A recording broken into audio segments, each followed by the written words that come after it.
Hey everyone, welcome back to another tutorial from Crazy Gamer. Today in this episode we will be learning how to turn off vibration or haptic feedbacks in Horror Tale 1.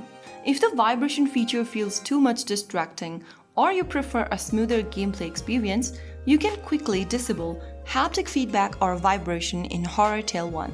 First of all, launch open the game on a device, and once you're inside this main menu, tap on Settings on the right hand corner. Under Settings, you'll see a vibration button at the bottom center. Tap on it and make sure that the option is unchecked.